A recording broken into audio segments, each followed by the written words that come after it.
As a follower of Christ, how do you do, well, how do you respond to the world, to the pain of people, to injustice, to, well, all sorts of things? I'm reminded of something that's said in Micah chapter 6 and verse 8. It's simple, but I think it's a good thing to be practicing. Why? Well, because that's what God says He wants.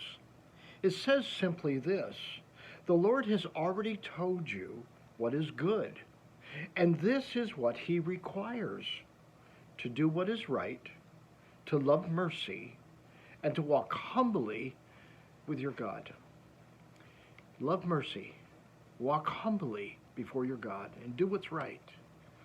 You know, sometimes that seems so simple, and yet is it? Is it?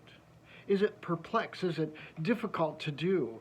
We want to bash heads sometimes, don't we? We want to revolt. We want to go out in the corners of the street and yell and scream about things that are going on. But is that what God is asking? Remember in the New Testament, Jesus said to turn the other cheek.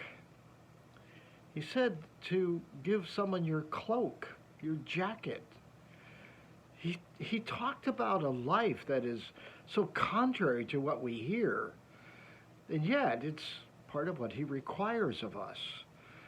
Almost a passive position, passive resistance. I don't know how to do that. I don't know how that works in my system, my inner being.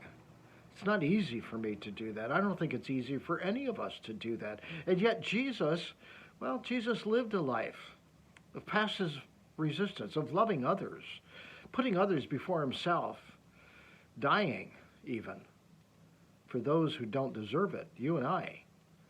And yet He did it.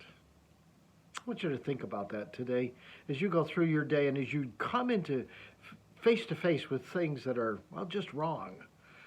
How to deal with that in a way that God would tell you. Think about that, would you?